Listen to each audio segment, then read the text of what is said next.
दोस्तों, अगर कहानी का मज़ा लेना है तो चैनल को सब्सक्राइब करना मत भूलें। खाला रहती हमारे घर में मेरी माँ बाप, बड़ा भाई और एक थी। खाला अभी तक कनवारी थी। मेरी खाला देखने में बहुत खूबसूरत और जवानगी। जब भी खाला नहाने जाती तो मैं चुपके से उन्हें देखता रहता था। बड़ा भाई और खाला दोनों साथ रहते थे। फिर कुछ देर बाद खाला नहाकर फिर आ जाती तो मैं अपनी जगह पर वापस जाकर बैठ जाता था। एक दिन नहाने के बाद खाले अचानक अपने कमरे में जाकर कपड़े बदलते लग। उनके नहाने के बाद की तस्वीर बहुत खूबसूरत लग रही थी। फिर मैं नहा धोकर कॉलेज चला गया। जब दोपहर को घर वापस आया तो माँ और बाप घर पर नहीं थे। मेरे पहने हैं। खाला ने बताया कि वो किसी रिश्तेदार के यहाँ गई है, शायद वापस आने में देर हो जाए। मैंने खाना खाया और अपने कमरे में जाकर पढ़ाई शुरू कर दी। वो मेरे कमरे में आया। मैं कमरे में जाकर पढ़ाई करने लगा। मैंने खाला से कहा कि कुछ ऐसा बना दो जो मज़ेदार हो, तो खाला बनाने लगी। इसके बाद मैं बाहर खेलने चला गया। शाम तकरीबन 5 बजे जब मैं घर वापस आया तो खाला ने खाना बना लिया था। खाला ने कहा, खाना खा लो। मैंने कहा, नहीं, आज मैं और आप साथ मिलकर खाएंगे। तब खाला ने कहा, मैं तो नहाने के बाद खाऊंगी। मैंने कहा, ठीक है, आप नहा ले, चलो फिर खाना खाते हैं। तब खाला बोले, ठीक है, मैं नहाने जा रही हूँ। अब खाला नहाने चली गई और नहाकर पर आने लगी तो मैं वहां से हट गया। खाला अपने कमरे में चली मैं। फिर खाला ने पूछा, तुमने खाना खा लिया? मैंने कहा, नहीं, हम मिलकर खाएंगे। क्या आप बुरा नहीं मानेंगी? तब खाला ने आंखें मलकाएं और पूछा, किस तरह का? मैंने हाथ उठाया और शराब पीने का इशारा किया। हम दोनों ने मचिप कर जाम उठाए।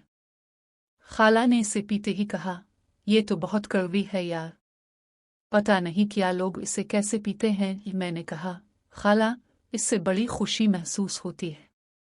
मैंने खाला को जबरदस्ती शराब पिला दी। फिर हम दोनों बातें करने लगे। मैंने खाला से पूछा, शादी कब कर रही हो? अब तो उम्र भी हो गई है और आन कितनी खूबसूरत है। खाला बोली, तुम्हें कैसे है कि मैं बड़ी हो गई? मैं शर्माते हुए कहा, आपको देखकर लगता है बनने के साथ हम दोनों खाना भी खाने किए। खाना खत्म होते हैं ताला को नशा होने लगा। मैं कहा, खाला, आपको मैं आपके कमरे में ले चलता हूँ। खाला ने नरमी से पूछा, क्यों? मैंने कहा, आपको सुला देता हूँ। खाला बोली, नहीं, आज हम यहीं सोएंगे क्योंकि रात में मुझे कुछ हो गया तो मैं क्या करूंगी, संभाल लेगा। मैंने कुछ नहीं कहा। मुझे कहाँ की बातों से ऐसी उम्मीद होने लगी थी। खाला उठी और मेरा सहारा लेते हुए कमरे में जाकर लेट गई। लाइट बंद करके मैं भी खाला के पास जाकर साथ वाली चारपानी है सो गया। उस वक्त तकरीबन रात के 10 बजे होंगे। सर्दी लगने लगी और मैं वहां हो गया क्योंकि इस वक्त खाला को निशान चढ़ा हुआ था, इसलिए उन्हें मेरे हाल का पता यही नहीं था। खाला की सांसें तेज तेज चलने लगी थीं। मुझे लगा कि खाला सो रही भी मुझे देख रही थी।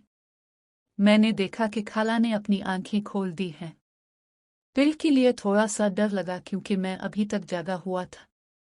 इसके बाद हम सो गए। मुझे बहुत अच्छी नींद आई। मेरी खाला और मेरे दरमियान काफ़ी फासला था कि अगर खाला से दोबारा कल के बारे में कहूँगा तो वो मुझे क्रिकेट खेलना सिखा देगी। इस डर से मैंने उन्हें नहीं पूछा। यूं ही मेरे दिन गुजर रहे थे, लेकिन कॉलेज की छुट्टियां चल रही थीं। मौसम बदलता गया और हम दोनों एक ही कमरे में 4 पाइयों पर होते थे। क्योंकि मैं बहुत डरपोक था तो अपने शरीर में नहीं जाता था बल्कि खालिद के कमरे में होता था। एक रात मुझे नींद नहीं आ रही थी। मैंने बेड फोन पहने हुए थे और मोबाइल पर फिल्म देख रहा था। काफी देर तक खेलता रहा। खेल में इतना ज्यादा मन हो चुका था कि मुझे कुछ बनाई नहीं दे रहा था। अचानक वो पानी पीने के लिए अभी और उन्होंने मुझे हाथों से पकड़ लिया। उस वक्त वो बहुत ज्यादा नशे में लग थी। उन्होंने मुझसे कहा, तुम क्या कर रहे हो? अभी मोबाइल रखो, तुम्हारी माँ को बताती हूँ। मैंने खाला से बहुत मनाया कि 2 घर में किसी को ना रही बनाए। फिर खाला मान गए।